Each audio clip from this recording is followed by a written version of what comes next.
All right. Welcome to Pro Football's first 50 years, where we take the past and we bring it back to life. Now, you can go online. I'm strictly talking the first 50 years, so from 1920 to 1970, all right? Yeah, especially if you're going back to the 20s and the 30s, you can find a game online. You can find the box score, obviously who won, who lost, who scored a touchdown, maybe how far a field goal was that the guy kicked, what stadium the game was played at, what the attendance was. You can probably even find the starting lineups for each team. But exactly what happened during the game? Well, thanks to old newspaper articles, we get to take a little bit of a deeper dive into each and every game during the first 50 years of professional football. Now, a little news flash here for you. Ain't no fancy videos here, nothing like that. All there is you and me for the next 30 to 60 minutes. If that's all right with you, let's get it on. And today's game, we've got a rematch. Ding, ding, ding, ding, ding, ding, ding, ding. Rematch between Papa Bear Hallis and Vince Lombardi. And Vince was not a happy man at the end of this game, I can tell you that much. Green Bay Packers at the Chicago Bears, Wrigley Field, November 8th, 1959. Forget the first game that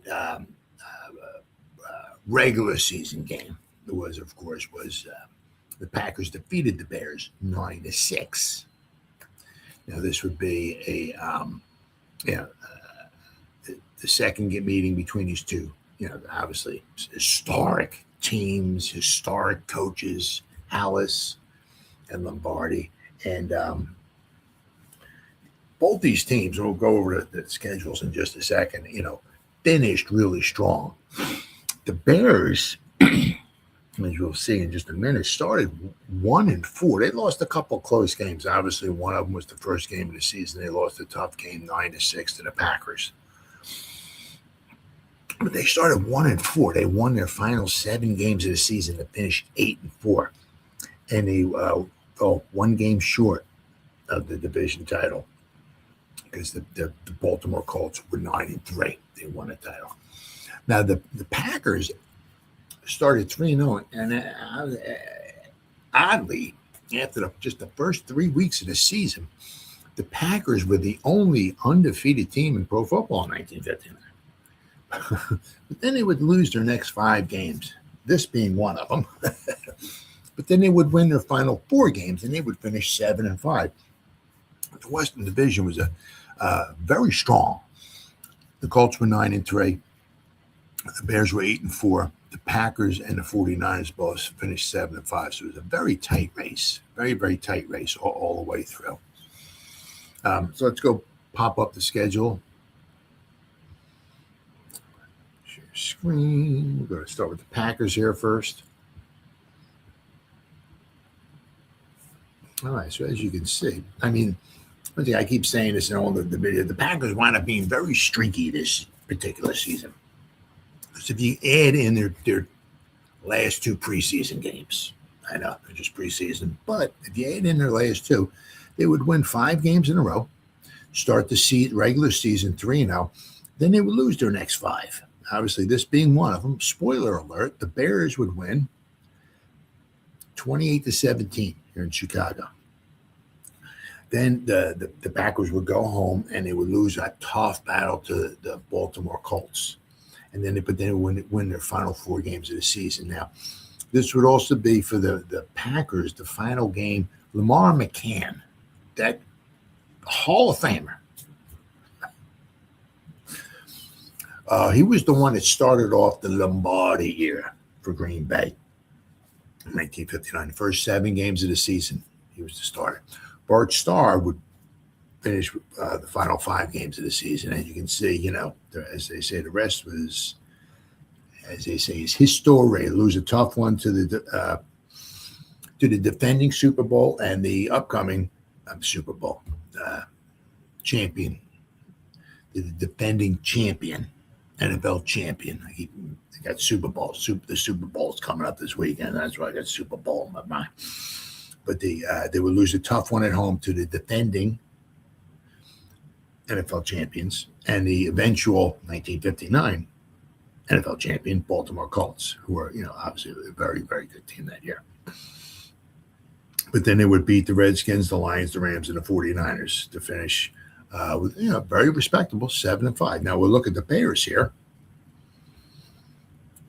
They lost some tough ones here early on. They lost a 3-point game here to the Packers. They would beat the Colts. Then they lost a tough one to the Rams. I mean, this just goes to show you the Rams won 2 games all year. The Rams would beat the Bears, who finished 8-4. Then the following week, they would beat the Packers in Green Bay, and who finished 7-5. So the Rams would win 2 tough games. The Rams would go on the road and beat a Chicago Bear team that finished 8-4, and then they would finish. Then they would beat on the road the Rams. They would beat the Packers, who finished 7-5. And those are the only 2 games the Rams won all year. They did not win a game at home at all. They were 0-6. They were 2-4 on the road, but they beat 2 very tough teams on the road, and that was it. So the Bears wound up losing a tough game here to a not very good team.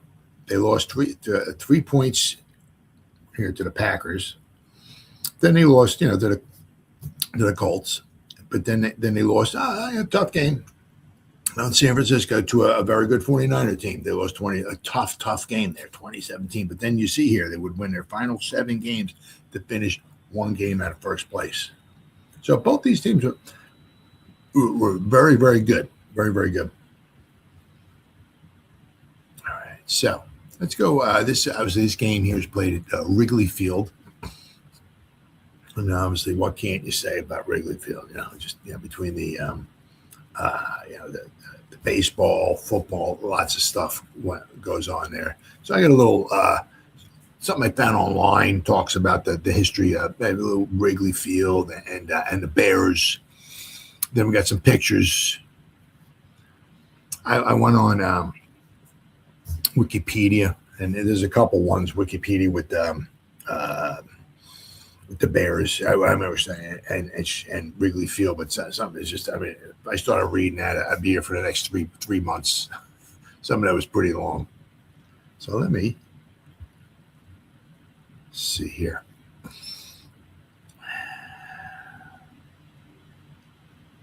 There we go. All right.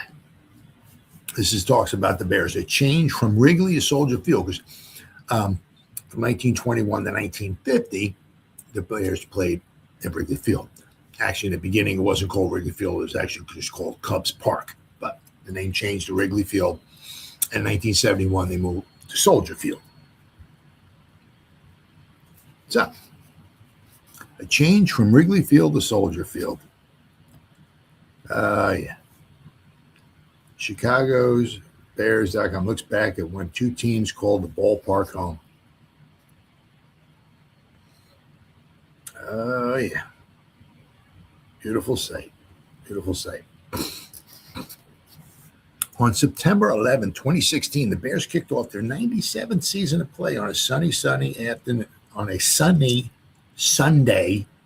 afternoon in Houston against the Texans. The fact that the Bears had to get on a plane to open the regular season was somewhat noteworthy, as the team had started off the year in Chicago every season since 2010. But the fact that the Week 1 tilt was in Houston was an interesting coincidence, because on that day, in that very same town, was another professional Chicago sports franchise, one that for more than half of the Bears' existence had a direct impact on where the season opening football game would be played. The Bears always started on the road, Week 1. Always. Here we go. The championship game. An air view of the crowd at Wrigley Field on December 29, 1963, before the NFL championship game against the Giants. Bears would win, of course, 14-10. Just 6 miles from where the Bears were playing the Texans, the Chicago Cubs were preparing for the last of a 3-game series with the Houston Astros. So if you were a Chicago fan in that particular weekend, you were in Houston, I mean, my goodness, you go to see a Cub game and then you see a Bear game, man, you're in heaven. For 50 years, from 1921 to 1970, because the 1920 wasn't called the NFL, 1920-21, it was called the American Professional Football Association. But Chicago Bears were the Decatur Staleys in 1920. 1921, they moved to Chicago, but they kept the name Staleys for 1 year. They were called the Chicago Staleys. 1922 till now, they were known as the Chicago Bears. Decatur, I forgot what it was. It's like 75 miles or 100 miles south of Chicago. They were a good team, but where they played at Decatur, you couldn't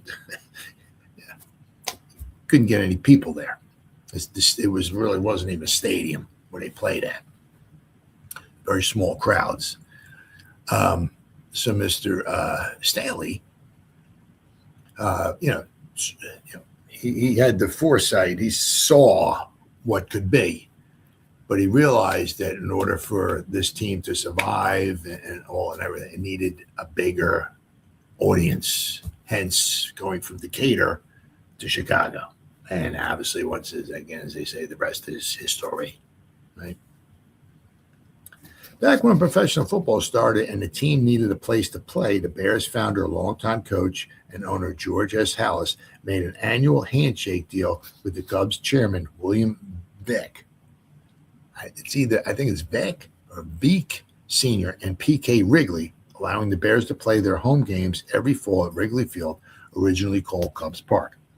Halas wrote in his autobiography that in exchange for allowing the Bears to use the ballpark, the Cubs received 15% of the profits from ticket sales and concessions, unless the gate receipts exceeded $10,000, in which the Cubs got 20%. Not bad. Halas negotiated that the Bears kept all of the money from selling game programs, though. Well, that's fair. The main stipulation from the Cubs side, however, was that the Bears had to open the season every year on the road, since the baseball team needed the stadium for games through September. And also, let's not forget, back then, the games didn't start. Let's see, when did the first game, nowadays, because what do we play, 300 games in a season nowadays? Because it's all about money. More games you play, the more money you make, right? The season starts in the beginning of September. Well, it wasn't like that back then. Let's see, this season started here, September 27th. So basically, the baseball season ended. Unless the Cubs went to the playoff of the World Series, there wasn't playoffs back then. Unless they went to the World Series, which really didn't happen for the Cubs. Basically the first week of the season, the Bears had to be on the road. And then the season would start, when the season went into October, then pretty much the Cubs season was over and the Bears could start playing at home. And it was the same thing here. The Bears started on the road. First game of the season was September 27, 1959. Obviously, as I showed you, the Bears opened up in Green Bay playing the Packers.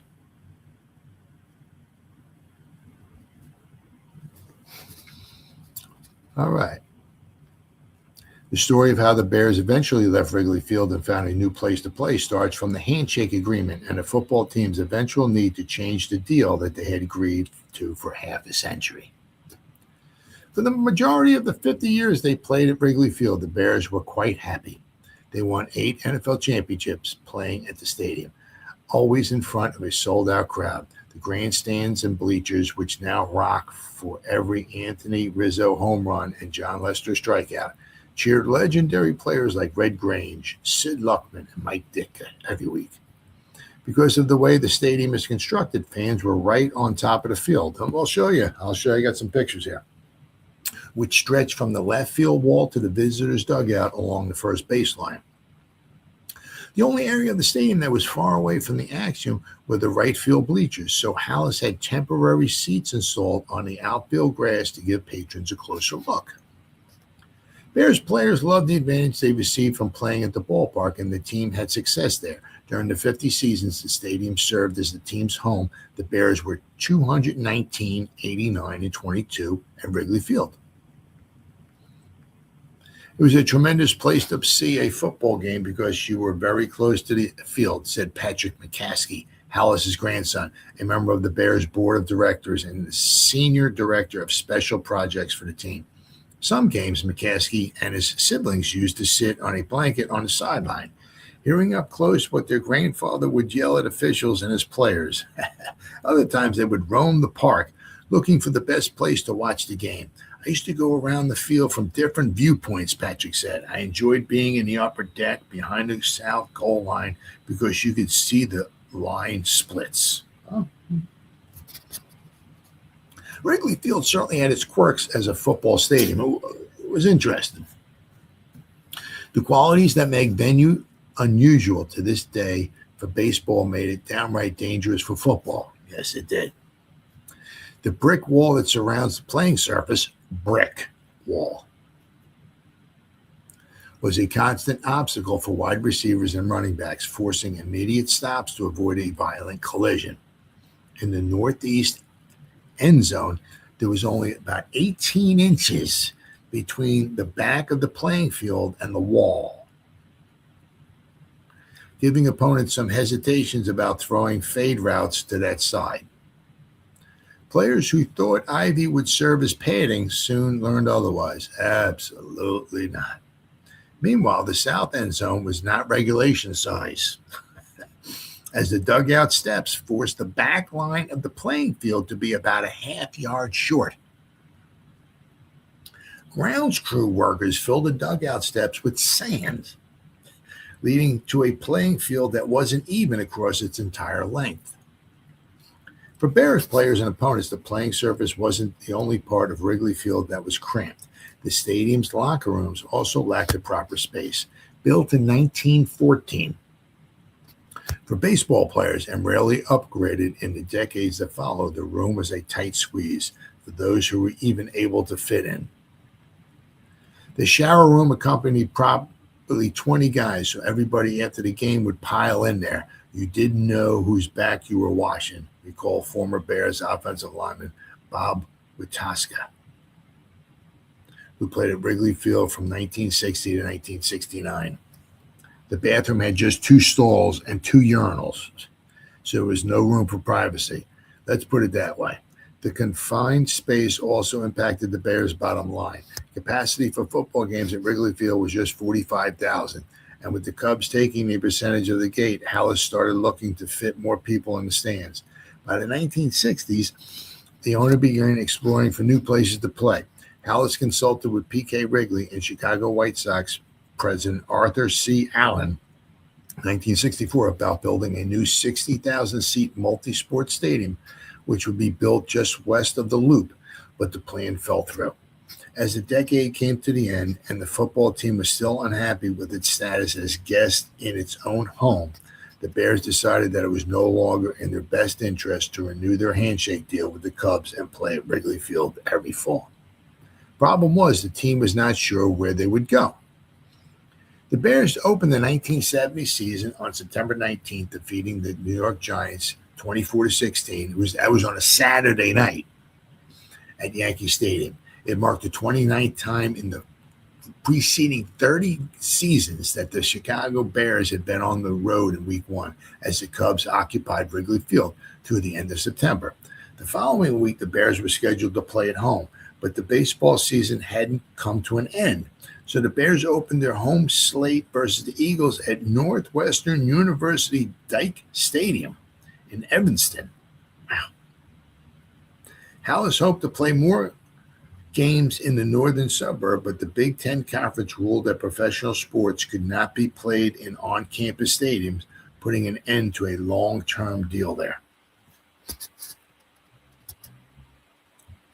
There you go. That's old school there. As the 1970 season went along within the remainder of the home games at Wrigley Field, Hallis continued to seek options for future stadiums. In the spring of 1971, Bears management toured Arlington Park Racetrack, but it did not hold enough spectators to fit the football team's needs. There was Comiskey Park, the ballpark of the White Sox, but that venue had the same scheduling conflicts and space restrictions as the home of the Cubs. And then there was Soldier Field on the city's lakefront, which could seat more fans but was not a proper design for football. By the time the 1971 schedule was released, with the Bears set to open Week 1 at home versus the Steelers, Hollis was unsure if he'd have a home stadium and considered asking the NFL to relocate the game to Pittsburgh. Once the Bears sort of announced their intentions to leave Wrigley, but they really didn't have a place to play yet, said Cubs historian Ed Hartig. They talked about going to Northwestern, but the Big Ten had actually vetoed that and wouldn't allow it. So P.K. Wrigley said, hey, if you want, you can come back to Wrigley Field as you look. And Hollis was considering it.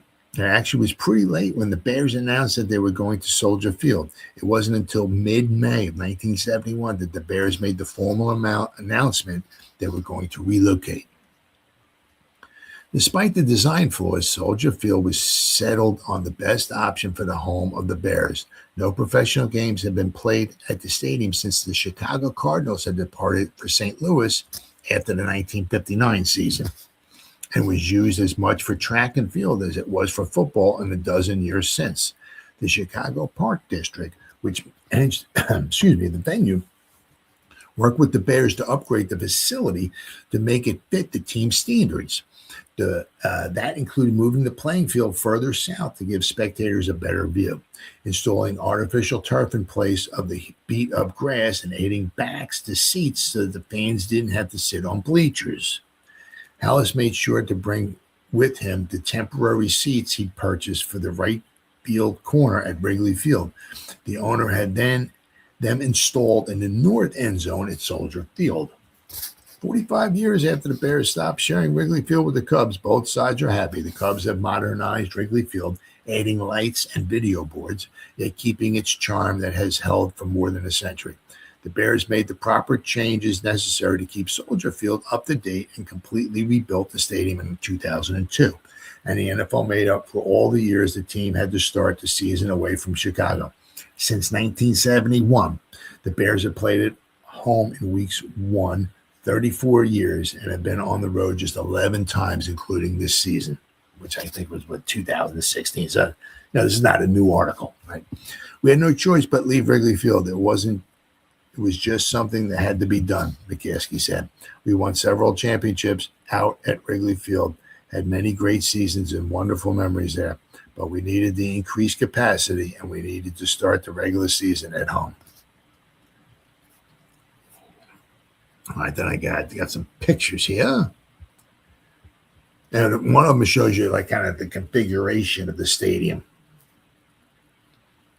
All right, let's see here. All right. Well, you see here, right? Okay. Make this bigger. All right. Bam. Up. Is it going to come down? Can I come in? All right. Oh, there you go. Football at Wrigley Field is a Bear game for 50 years. All right, so you can see field orientation. Nice. But you can kind of see here, right? How it's right here. They would go into the dugout they were talking about. So they had to fill this dugout here, right, with, I guess, bags of sand maybe on the steps or whatever. And you can see here, right? This is the wall. There's the outfield wall. So right here. Right, there's they said there's about 18 inches from the back of the end zone to a brick wall. Ain't nothing.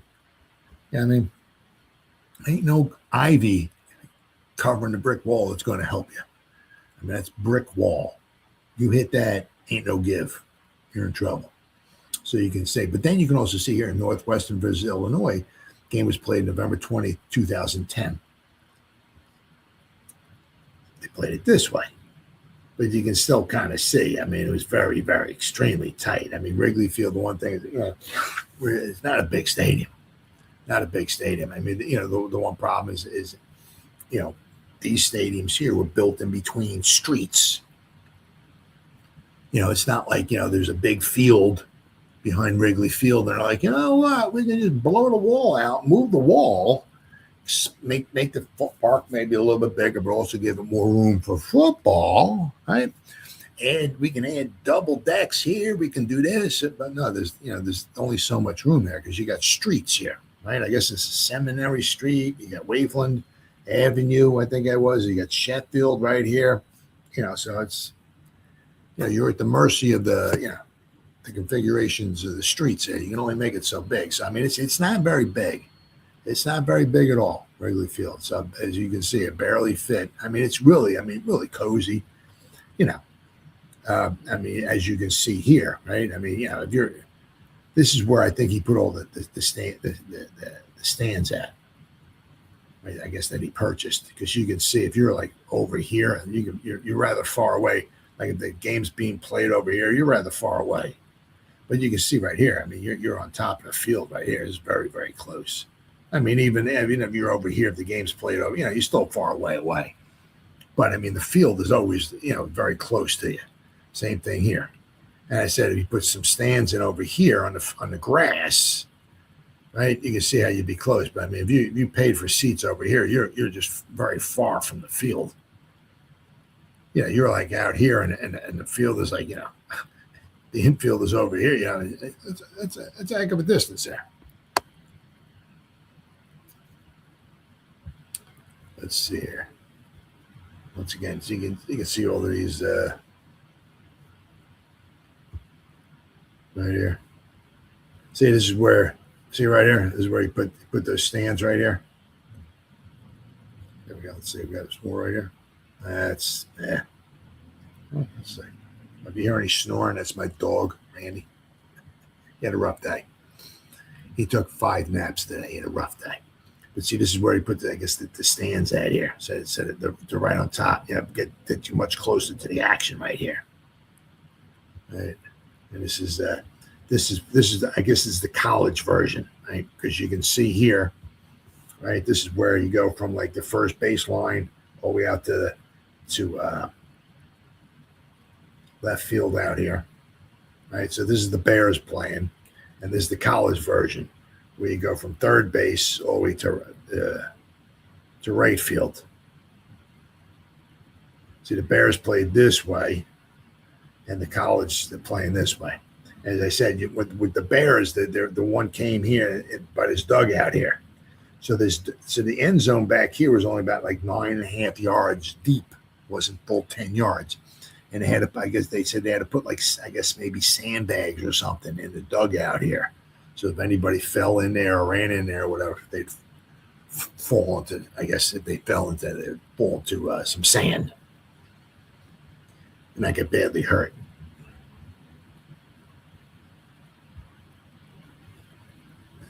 No big pictures here. Let me see. How cool is this? You know what I mean? Really, really cool. Nice, awesome. Here we go. Like you can just see right here, right? I mean, look. Right? So you can see that they were talking about about 18 inches between the back of the end zone and the wall. So, I mean, if you're running, you're carrying the ball into the end, okay. But if you're running a pass pattern, right, you're coming here and you're cutting toward the back corner of the end zone or something, and the quarterback throws the ball, back toward the back here, you got to be careful, because if you're running, outstretching your arms to catch the ball, if you catch it by the back corner of the end zone, and you keep running, wow. You know what I mean? Not to mention there's people here and stuff like that. It's just crazy. Let's see.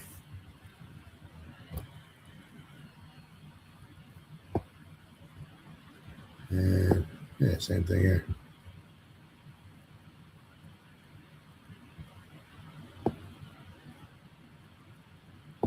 There we go. It's better. I can see it. I mean, over here. I mean, it's. I mean, look. This is. See right behind the ref here? That's the flag right here. So in the corner of the end zone here, you got I don't know if that's the band or is that people sitting there? They're sitting like in the end. I mean, what the hell is that? That's crazy. But right, that's what gave it its appeal,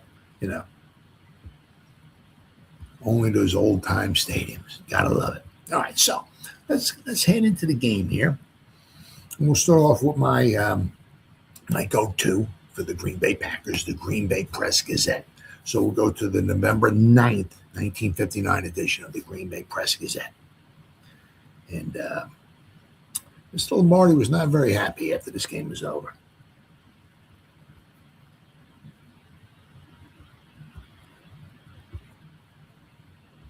He was not a happy camper. He said, the best team didn't win, says Vince. Gracious Packers hand Bears a 28-17 victory. Now, what do we got here? Fullback Jim Taylor. Now, this is his kind of first full game back because he had missed 3 games. Burned his hand and a foot with some bacon grease at home. And he missed 3 games. Wasn't so much, I guess they had burns were bad were on both his hand and his foot. But, you know, if you're maybe carrying a football or something, you can bandage the one hand up or whatever and carry it with the other hand. You know, protect it, right? But if you burned your foot, I mean, you're kind of screwed. So, but here's Jim Taylor. It looks like he's stepping on a couple people here. Whew. How would you like to be that? Have a 210-pound running back stepping with metal cleats on your back. Whew. Fullback Jim Taylor and Don McElhaney at right, who was playing left halfback in place of Paul Horn, gained 144 of the Packers' 158 rushing yards against the Bears. At left, Taylor steps over the line via a teammate for 8-yard gain in the first quarter.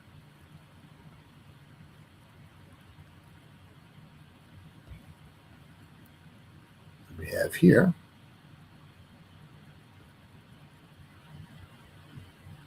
at right, Don McElhaney starts a 23-yard run to the Bear 1-yard line in the fourth quarter. Leading the way is Gary Knafelk. Bears are Ed Nicola, number 72. Joe Fortunato, number 31. Very good player. Bears won 28-17 before a crowd of 46,205. The two teams are now tied with 3-4 records in the Western Division. All right, here we go. The Bays blow 2 TDs on 1 fumble 2. On a couple fumbles. I guess that's what that's supposed to mean. The Packers played the role of gracious guests in Wrigley Field Sunday afternoon, helping their hated host, the Bears, to an easy 28-17 victory before 46,205 people.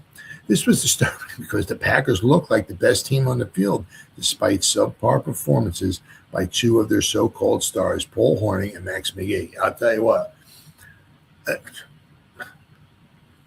if you did what Paul Hornung did in this game, you'd be lucky to have a spot at all, much less a spot on the bench. I mean, it was amazing that Paul Hornung was. Packers gave the Bears 2 touchdowns on fumbles in the first quarter, saw a weird call by the officials on interference set up the third in the second period, and helped the Bears on the way to their fourth by a spot of bad tackling in the third frame. It was 28-10 midway in the third quarter when the Packers started the process of kicking 21 points, not to mention a 31-28 lead, down the drain. The Bays blew TDs from the Bears' 1-yard line, the 5, and the 2 on 3 consecutive Bart Starr engineered drives. The generous Packers now get into a battle of teams with losing streaks, facing the Colts in Milwaukee next Sunday. Green Bay has lost 4 in a row, and the champs from Baltimore have lost 2 games in a row. The Colts are 4-3. The Packers are 3-4. But newsflash: the Colts were done losing for the rest of the season. They were 4-3, but they would finish 9-3. So, warning: the key in the Packers' backfield had the ball an official 4 times for a -3 yards and came up with 3 fumbles. Could you imagine that in today's game? You carry the ball 4 times for -3 yards. You fumble the ball 3 of those 4 carries. How is that humanly possible? You know how fast you would be traded or let go? I mean, if you did that, carried the ball 4 times, 3 fumbles on 4 carries. Wow. The Bears turned his first 2 fumbles into TDs in the first quarter. On the Packers' 12 and 36, Merrill Douglas and Rick Kezar scored the TDs on 5-yard runs.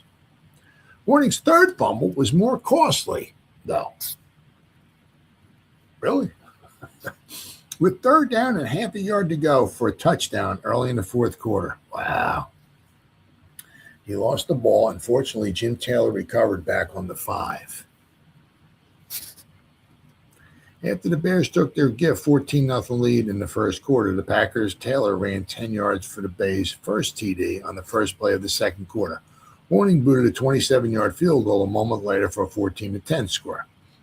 Just before the half, the Bears moved 78 yards for a 21-10 edge, with Ed Brown hurling 36 yards to Harlan Hill for the touchdown.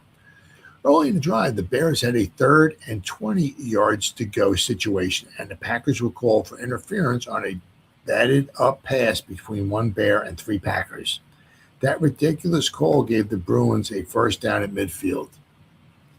The Bears took the second half kickoff 68 yards for a TD, with Zeke Bretkowski pitching 8 yards to Jim Dooley for the touchdown. Bretkowski, on a 3rd and 13 play, ran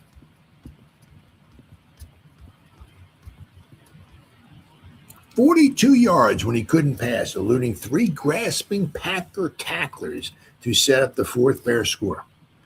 Packers' second TD came with only 27 seconds left. Billy Butler took Brown's punt on the Packer 39 and scooted 61 yards down the east sideline for the touchdown. As if the Packers weren't having enough trouble playing giveaway, they lost McCann for the game 21 seconds before the half when he came up with a pulled muscle when his cleats caught in the turf after completing a 22-yard pass to Boyd Dowler. But that might have been one of the greatest things that ever happened to this organization, because ta-da, in stepped Bart Starr.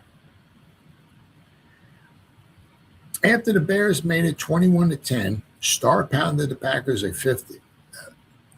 a yard from pay dirt on 58 and 50-yard drives, keeping the ball for 21 plays. A 33-yard punt return by Lou Carpenter set the next drive in motion, but it failed when McGee dropped Starr's perfect 4th down pitch on the Bear 2. All he had to do was squeeze the ball and step into the end zone. This was the 2nd straight game McGee, the Bay's pass catcher leader a year ago, went without a reception. The Packers used a 3-end offense, Dowler working at the right flanker back, and McGee and Gary Knafel at ends. The Bears won the yardage statistics, 172 rushing yards to 158, 107 air yards to 72, and 279 total yards to 230. The Pack had the first down edge 16-15. McCain and Starr completed just 5 out of 15, while the Bear pair had completed 10 out of 17. Taylor, going the route for the first time since burning his hand and foot, ripped off 90 yards and 22 carries.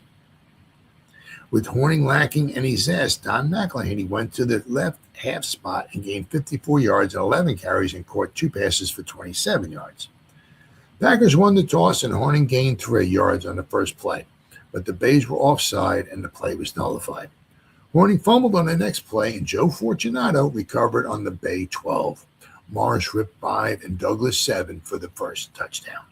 Stepping over Jess Whittington and Ray Nitschke, Aveni kicked the first of 4 extra points at 1:21. Now there's a picture here where Jess Whittington's like upside down. It's a funny picture.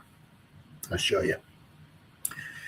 Taylor made 11 yards in 2 tries as the Packers slid back. McGee dropped a McCann pass on a congested area close to the line of scrimmage and then caught a deeper pass for 24 yards. But the Packers were caught for illegal use of the hands, and McGee lost his reception. After a punt, the 2 clubs made a different exchange. Tom Bettis intercepted Bratkowski's pass on the Packers' 34. Taylor stepped over the line for 10 yards, but on the next play, Horning fumbled at center and Summer recovered on the Packers' 35. Two Bratkowski to Rick Kezar's screen passes ate up 17 yards. Dooley took a pass for 11, and Kezar banged up the middle for 5 yards and the TD for a 14-0 lead at 11:30. Now it was the Pack's turn. Taylor and McElhaney gained 16 yards and 3 carries to the 50. On second down, McCann hurled a flare pass to the right, and McElhaney steamed down the west sideline with a good block from Forrest Gregg for 30 yards to the Bear 20. McElhaney then went 7, Taylor 3, and Taylor 10 for the touchdown. Horning booted the point at 14-7 at 4 seconds of the second period. Starr and quick reach. A 51-yard punt return by Carpenter set up the field goal, Lou reaching the 25. The attack stalled on the 20, and Horning kicked from the 27 at 5:22. The pass back from center was high, but Starr, holding the ball, made a quick reach and set it down. An intercepted a McCann pass by J.C. Caroline, the interference call, and Hill's touchdown catch away from Whittington in the end zone, and McCann's injury closed out the first half. The Bears went 68 yards in 9 plays for their 4th TD at the start of the third period, Bratkowski's 42-yard run eating up most of it. On the 8-yard TD pass, Dooley crossed in front of Bob Freeman, who was being picked on for the 3rd straight game. Dooley caught 5, and Hank, turn to page 17, column 7. Dooley caught 5, and Hank Greminger went the rest of the way for Freeman. Starr moved the Pack for 12 plays on the first drive, and the keys were a 4th down run on 3 yards by Taylor on the Bears' 41. Starr's 18-yard throw to Dowler and Taylor's slant to the 7. At this point, the Bears slammed the door. McElhaney got 2, and Taylor got 4, 1/2, and 0 in 3 tries. Squeezed the ball. McElhaney keyed the next drive, running 24 and 11 yards with great individual effort to the 1. Don lost a half yard and then gained it back. On 3rd down, Horning fumbled and Taylor recovered on the 5. On 4th down, McElhaney couldn't squeeze Starr's liner in the end zone. The Packers moved right back on another Carpenter punt return with a 1st down on the Bear 24.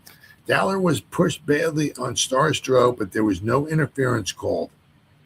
Starr had to throw the next pass away and then ran 6 on 3rd down. McGee then dropped a sure shot on the 2. All he had to do was squeeze the ball and step into the end zone. With these short yardage failures, Butler's touchdown run back was ironic, but welcome. All right, let's go back here.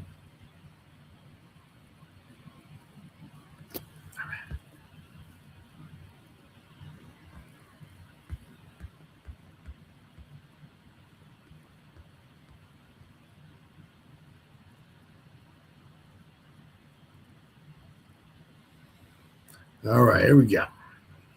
The best team didn't win, says Vince. Defense Bruins keys. Bruins is the defense is the Bears' key. Vince Lombardi, a man of refreshing candor, minced no words about Sunday's latest Packer unpleasantness in sun-drenched Wrigley Field, and he didn't wait until it was over. Pausing along the sidelines with 27 seconds remaining in the game, the Packers GM coach rapped, "The best team didn't win today, I'll tell you." His reaction was triggered by Bill Butler's last-minute spectacular, which lifted the Packers to within 11 points of the Bears and focused attention on what might have been. Later, as he boarded a Green Bay-bound plane at sprawling O'Hare Field, Vince elaborated on his theme. "I thought we were the better football team," he said matter-of-factly. "We should have won the ball game. In fact, we should have had at least 35 points." In connection with this last, he admitted he had reference to a staggering series of offensive misadventures that cost the Packers dearly. Those 2 first-quarter fumbles, both of which led to the Bears' touchdown, those 1-yard line failures in the 3rd and 4th quarters, and Mac McGee dropped of a touchdown pass also in the final period. I mean, the game could have been. it is what it is. Could have been much different. However, the Bears' George Halas, as might be expected, saw things in a slightly different light. George, delighted that his Midway Monsters had set their National Football League record at 3-4, contended the Packers were just as good today as they were in the opening 9-6 victory at Green Bay in September. Only we were better than we were in Green Bay. Lombardi, who felt the Packers were even more artistic Sunday than in that memorable first meeting with the Bruins, was satisfied with the defense but made no attempt to hide his disappointment in the Packer attack. The defense played a very, very adequate game, he said. Bears had only one drive near the end. That was all they did in the second half. But Vince admitted with no chagrin, we make too many errors offensively. That's what's been beating us. Even when we've won, we've made too many errors. Starr, for example, had at least 3 passes dropped today. We've won 3, and we could have won 6 or 7. Well, I mean, the one game that got blown out by the Rams 45-6. I mean, that's, Any theory about those goal line failures? Well, we'll know when we see the pictures. They had pictures. It was, they were looking at like Kodak pictures. Right? He said grimly, adding simply, I don't know. Even in the gloom, however, he found a note of cheer. On the credit side, you have the fact we didn't quit. The square-shouldered Italian pointed out. We hung in there. He also was encouraged by several individual performances. I'm going to say, right? Performances. Rookie and Boyd Dowler, he conceded, looked very good. He's going to be a good boy. McElhaney, Taylor, and Carpenter also had good days. Notice he left out Horning. The fact that Baltimore's Colts, the Packers' next foe in Milwaukee Sunday, lost to the Washington Redskins proved a little consolation to him. That'll make him that much tougher next week, he said dryly. Halas, who graciously labeled the Packers a tough bunch of hombres, felt defense was the Bears' key to the victory. Gloating over those 2 goal line stands, the Monsters' veteran-owned coach said, it was the best our defensive line has looked this year.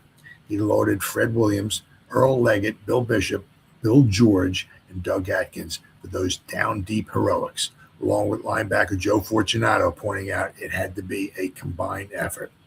Halas also thought our pass defense was superb today, considering 2 of our regular deep backs, Vic Zucco and Jack Johnson, were out of the game. There was some spark to the quarterback too, George declared, and did that 41-yard run of Zeke Bratkowski's help. He kept stumbling and regaining his balance. I thought for a while Halas chuckled that he was going to stumble over the goal line. He was not, however, as pleased with another department of the Bear play. This must be some sort of record. The NFL's only remaining charter coach said they returned punts for 146 yards against us. As a matter of fact, there's not much choice in that statistic. Halas, although the Bears have lost 4 games, still feels his hirelings are very much in contention. It's still going to be a hell of a rat race, he insisted. I still contended that 7-5 can tie for it. Something can happen to the 49ers at any time. This was said before Frisco had dispatched Los Angeles for the second time. Carol Rosenblum, the Colt owner, and I decided before our first game out in Baltimore, which was the second game of the season, that the Western Division champion would have at least 4 losses, Halas said, and that a 7-5 record may tie for it. In the dressing room and later on the bus to the airport, the Packer postmortems centered around those ill-fated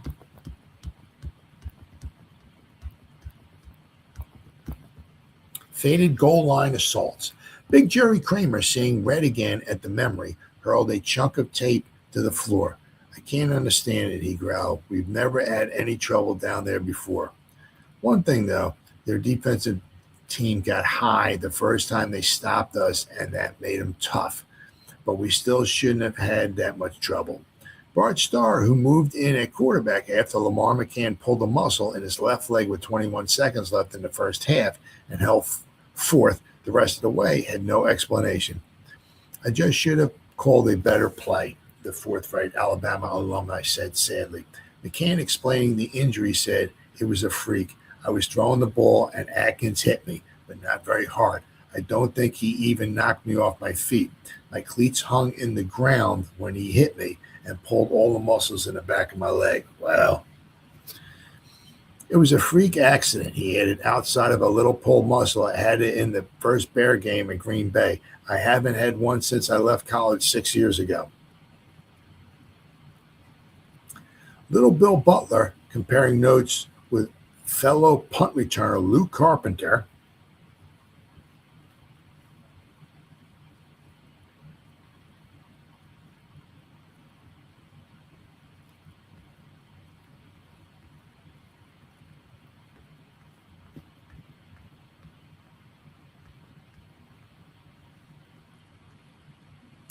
as he lounged on a pair of duffel bags, admitted, "I didn't know what happened on his touchdown run until after the ball game.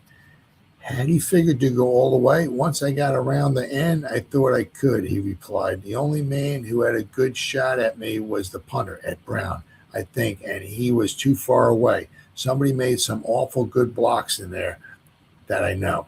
Carpenter, it was ventured, also came within an ace of going the distance. "Yeah," Lou drawled. "I had to wait for a block in front of me, and I couldn't get it quick enough." Butler, a hard loser, said this one today followed the same pattern as that Giant game last week. "We were offside on the first play, fumbled on the second, and fumbled on the third." Jim Taylor, called by former Packer line coach John L. Taylor the best football player on the field, had another jolt from Lady Luck, but fortunately, this was a minor one.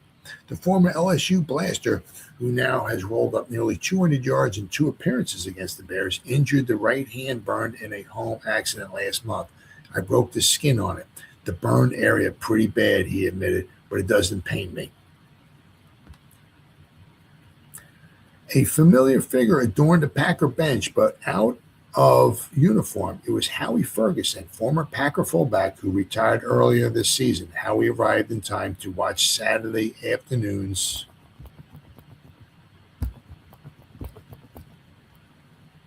workout in Chicago Lake in front of bitter cold, though he protected from the wintry blast by only a raincoat sufficient at this time of year. In Howie's home in New Iberia, Louisiana, he stayed to the bitter end, declaring, "I drove 1,100 miles to see this." Wow.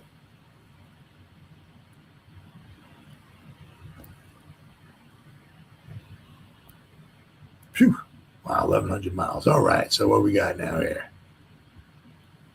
All right, next, we got the Journal Times. They have a small little article here. So we'll go to the Journal Times here real fast. Share the screen, Journal Times. We're going to go to the November 9th, 1959 edition of the Journal Times. Here we go. Fumbling Packers lose to the Chicago Bears 28-17. That's the same picture we saw before, with Taylor stepping on some guy's back. Ooh, it's got to hurt. You can see right here, goal line trouble. See the Packers, right? At 16 first downs, 11 rushing, 158 yards rushing. Bears 172. The Packers were outgained. I mean, they were outpassed, and they lost. They had a bunch of turnovers. And there's my cat thrown up. Gotta love it. The Bears had a nice rushing attack here. Morris had 52 yards. Kezar had 48. Brett Caskey, of course, 45. But one of them was like a 41-yard run. So, all right. A fumbling, stumbling Green Bay Packer team handed the Bears a 28-17 National Football League victory before 46,205 fans in Chicago's Wrigley Field Sunday, practically eliminating any slightly remaining Packer Western Conference title hopes. The loss left Green Bay with a 3-4 mark. For the Bears, it avenged an opening game 9-6 Packer victory and also gave Papa Howell's team its third victory in 7 NFL games. Usually reliable halfback Paul Hornung fumbled 3 times on 4 occasions. He was entrusted with the ball, and each time it was an expensive bobble. 4 times Green Bay marched deep into Bear territory, but all the Packers gained for their efforts was a 3-pointer by Hornung in the second quarter. The Packers' touchdown came on a sensational 61-yard punt return by the speedy former Chattanooga back Bill Butler, with time running out in the last quarter. Green Bay was down to the Bear 1 line in the third period, had first down on the 1 in the final quarter and first down on the 24 in the fourth quarter, but each time the Bears' defense held. The second play of the game. An indication of things to come occurred on the second play of the game when Hornung fumbled a handoff on the Packers 12 and the Bears' Joe Fortunato recovered. 2 plays later, with the game only 1 minute and 21 seconds old, Bear halfback Merrill Douglas went over for the touchdown. Packers Jessing Whittington, Tom Bettis, and Ray Nitschke had shots at Douglas along the way from the 7-yard line, but he twisted away from each to go over standing up. Packer coach Vince Lombardi's offensive platoon appeared to be on the way to evening the count when quarterback Lamar McKean completed a 25-yard aerial to end Max McGee on the Bear 41. But officials called Green Bay's Gary Knapelk for shoving and brought the ball back 39 yards to the Pack 20 to end the threat. Once again, the Packers seemed to be bouncing back. However, when Bettis, down on both knees, intercepted Zeke Bratkowski's pass intended for fullback Rick Caceres, Taylor was the best. Packers fullback Jim Taylor, the best running back on the field during this frustrating day, powered up the middle for 10 yards, but again, McCann made the mistake on calling Hornung's number. The former Notre Dame All-American fumbled, and the Bears' Charlie Sumner recovered on the Green Bay 39. 2 5-yard penalties stalled Chicago's only temporarily as they marched the 39 yards in 9 plays to take a 14-0 lead. Green Bay came hurrying back, however, to score their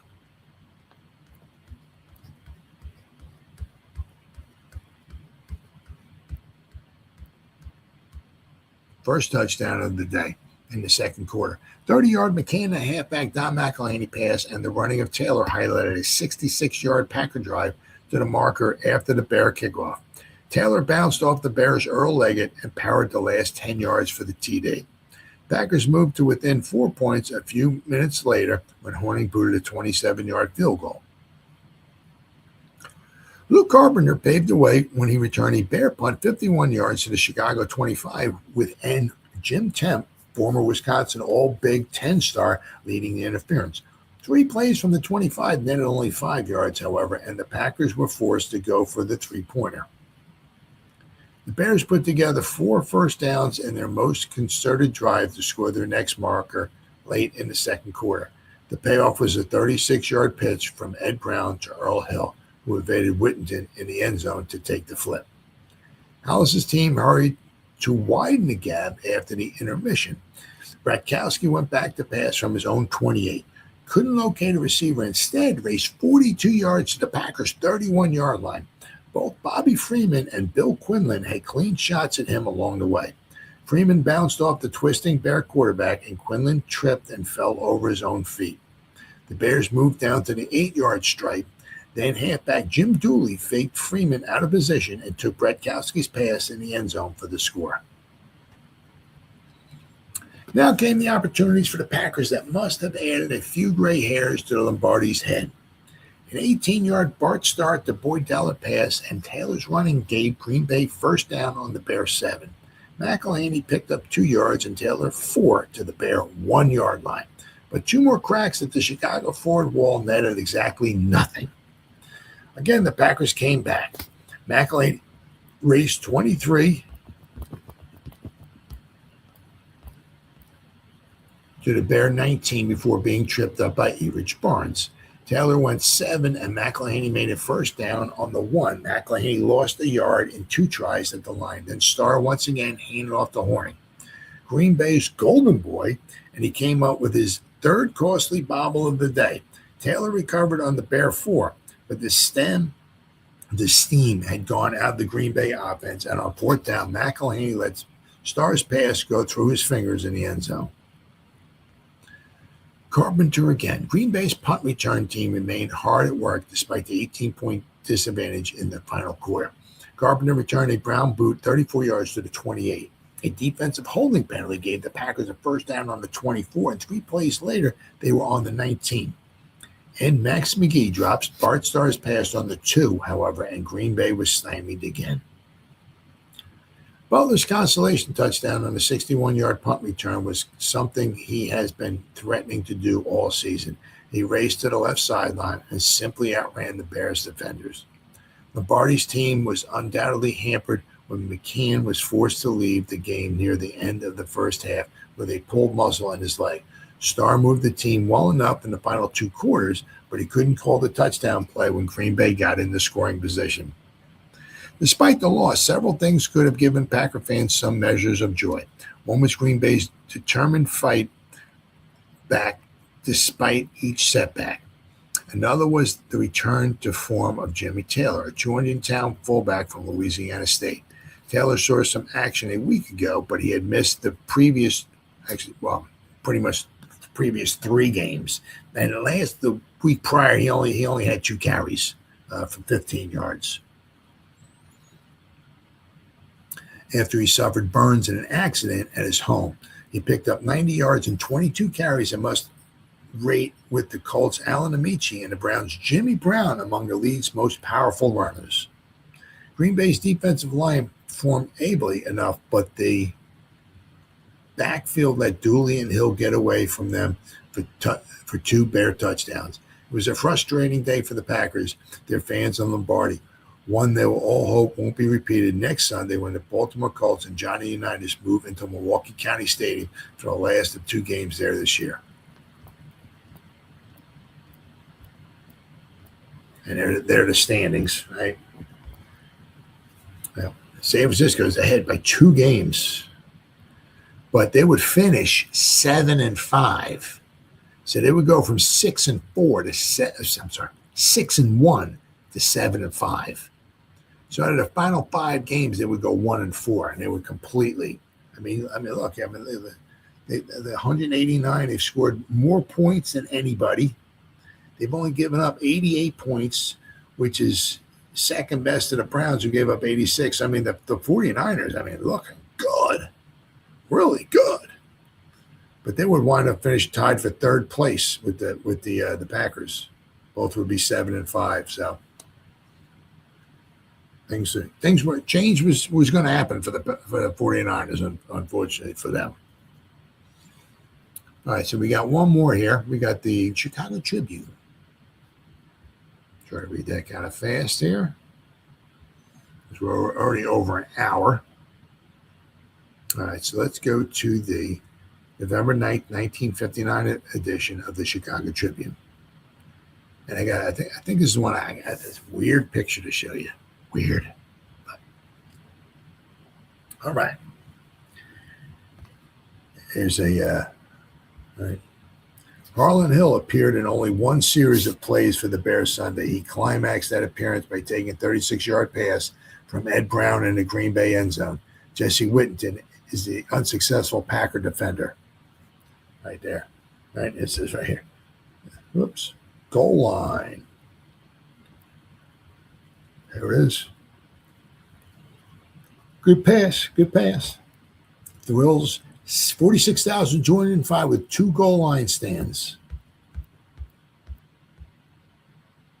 And there's Bear fans who were delighted. Here's a good picture. For the first time victory of the season, for the first home victory of the season, got an additional treat at halftime.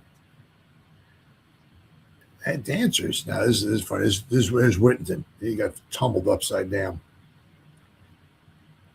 Ray Nitschke here taking it, missed them. Just Jesse Whittington's upside down. Rick Caceres. But Merrill Douglas. The Bears barged into the end zone and completed a 6-yard run against the Packers Sunday. Their score came, only 121 had been played. So Jesse Whittington was knocked upside down, topsy-turvy by Rick Kezar's number 35.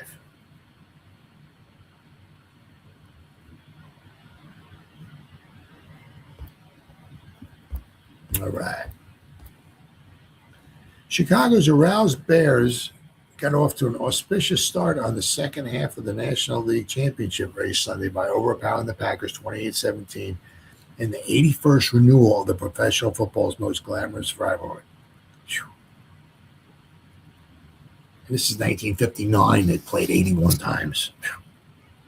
By past standards, this 82nd meeting between the teams hardly matched most of its predecessors by viciousness and squabble, but it had its distinguishing features, nevertheless, including the fact that for a time it appeared they never would get a chance to play the second half. The Tootsies delayed a kickoff. Henry Brandon, his orchestra, and his talented Tootsies in pink tights, I guess that's them, maybe, whose nightclub act set some kind of a high for halftime entertainment, were so reluctant to give up the field that the third period kickoff had to be delayed by 10 minutes. Wow. About the time an order transferring Bear coverage from the sports department to Claudia Cassidy was ready for the editor's signature, Brandon and the girls let the Bears return to the task of increasing a 21-10 halftime lead with their only touchdown that was not set up by a Packer misfortune. Jim Dooley got the touchdown on an 8-yard pass from Zeke Bradkowski, winding up 69-yard march from the Bears' 31-yard line with the second half kickoff. Thereafter, the Bears spent most of the time in their own territory, making two of the most spectacular goal line stands seen at Wrigley Field in many a season. The Packers had 2 shots from the 1-yard line on the first of these stands and 4 from the 2-yard line on the second. Fred Williams, Bill George, J.C. Caroline, and Earl Leggett stopped the first. Caroline messed up a pass in the end zone to thwart the second. Caroline was the toast of the 46,205 at Wrigley Field.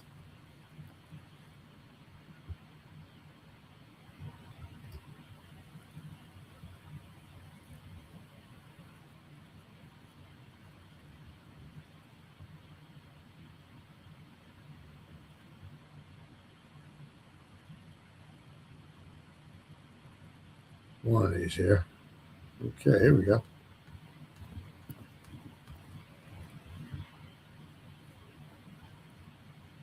For a superb performance on defense. Now, just a quick side note here. This is just crazy. This dude here. I don't know. Udo Anzins grimaces as police use a hacksaw in effort to cut shaft of a javelin thrown by his teammate that struck him in a leg during practice. So I guess it went through his leg. A javelin went through his frickin' leg. Bolt cutters were finally needed. Javelin head was removed at the hospital where his condition was listed as not serious. Thank goodness. Now this guy actually could still actually be alive, but he got a javelin. They're trying to use the hacksaw. The poor guy right here. He's got a javelin. I guess he's got blankets and stuff and everything. But there's a javelin through his frickin' leg. You see his grimace in here? He's in pain. Poor kid. Jeez. They're trying to use the hacksaw to cut. So every time they got the javelin through his leg and then moving it. But a javelin was thrown through his leg by a teammate. Wow. Playing with an injured shoulder that left his arm hanging painfully limp at his side, he broke up another Packer advance in the fourth quarter by knocking down a pass from the 19-yard line on fourth down. It was J.C. Caroline's day, but not Paul Hornung's. The former All-American, Notre Dame All-American, who had been Green Bay's outstanding performer in its 3 consecutive victories at the start of the season, carried the ball only 4 times. He was charged with 3 fumbles and finished with a net gain of -3 yards. His first 2 fumbles set up the Bears' first 2 scores when he got quarterback Lamar McCann on the second play of the game, and McCann's handoff fell to the ground. Joe Fortunato recovered for the Bears on the Packers' 12. Using the antiquated closed T formation with which they had surprised the Los Angeles Rams last week, the Bears moved to a 7-point lead in 2 smashes. Merrill Douglas, a fullback playing halfback, slipped off left tackle where the Bears had rolled up the right side of the Packer line for 6 yards and the touchdown. The game was only 1 minute, 21 seconds old when John Aveni kicked the first of his 4 extra points. A few minutes later, Hornung fumbled again, and Charlie Sumner recovered to return 18 yards to the Packers' 38. It took the Bears 11 plays to negotiate the distance. Kezar got the touchdown by literally stepping over center where the Packer line had submarined and lunged 5 yards into the end zone. The Packers bounced back. It appeared at this stage that the Bears might make a rout of the contest, but Green Bay bounced back from that short march 56 yards for the kickoff under the direction of McKeon, the Arkansas quarterback on whom the Cardinals gave up on last year. McKeon later was forced out of the game by a pulled leg muscle. Jim Taylor fully recovered from the burned foot and kept him out of action 4 weeks. Kept him out of action for 3 weeks. Got the touchdown when he slipped outside of the mountainous Doug Atkins, rode with Atkins' charge, and ran 10 yards into the end zone on the first play of the second quarter. Thereafter, the game took on some spectacular aspects. Lou Carpenter, a refuge from the Detroit Lions and Cleveland Browns, turned in spectacular punt returns of 51 and 31 yards. The longer one set up a 27-yard field goal by Hornung to make the score 14-10. Green Bay's punchless attack sought to gain the upper hand with long passes, but Caroline intercepted McCann's towering shot intended for Max McGee on the Bears' 23-yard line. The Bears set out from there to make their halftime margin 21-10. Harlan Hill, the veteran and injured in San Francisco, had not been forbidden to play. The doctor only said he preferred if Hill did not. So Hill entered the game and climaxed the march by catching a 36-yard toss from Ed Brown in the end zone. After that pass through the clutching hands of defensive halfback Jesse Whitman, a former Bear. It was Hill's only appearance. Bratkowski, who played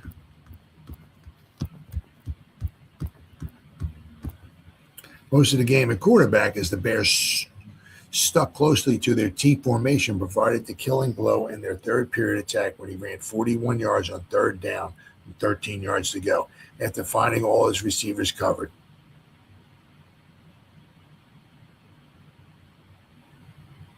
Oh, there we go. I'll read it.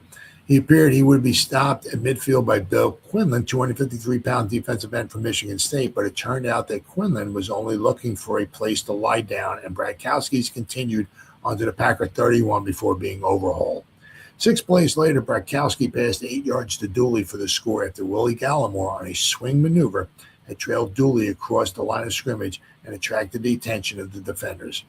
Although outclassed and thoroughly beaten, the Packers provided the finishing climax of the afternoon when rookie Bill Butler from Berlin, Wisconsin, and Chattanooga University gathered in Brown's punt from the Bears' end zone on his own 39-yard line and sprinted 61 yards down the east sideline for the final score. And then we got this here, right fast. An aluminum javelin hurled by a youth training for field events tore through the leg of a companion, Udo Ansens, who's 17. So this guy Udo could still literally be alive today. Attendance at University Hospital and Ansens was in good condition after the spear was removed from his leg. Ansens told police he and Julius Elferts, 16, had been tossing the javelin back and forth over a distance over 100 feet. Anson said he looked away momentarily while waiting for Elferts to make another toss, and the next thing he knew, the spear hit him right through his leg. Oh, my God.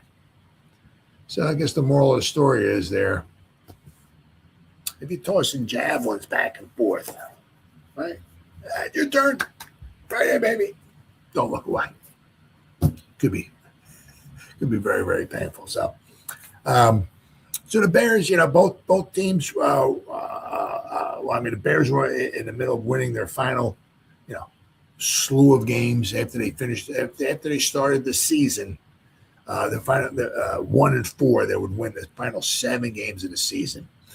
So, due to the fact that McCain got injured and pulled a bunch of muscles in his leg, thanks to Doug Atkins, Bart Starr went in there. All right. And I guess it's kind of like Wally Pipp, I guess, Lou Gehrig and Wally Pipp, or whatever it is. One guy got sick or injured, whatever. Lou Gehrig went in there, or it's like Tom Brady went in there and he never gave the job up. I guess same thing here. Sometimes somebody gets injured and it just winds up working out for the best. So I think they might have, lost the battle here, but maybe in the long run, the Packers might have actually won the war, because starting the following week, and pretty much as long as he was healthy, Bart Starr would pretty much be the quarterback for the Green Bay Packers and the rest of the Vince Lombardi era. So the Bears would win Bears would win, or the Packers would give the game away, however you want to look at it. But, it is what it is.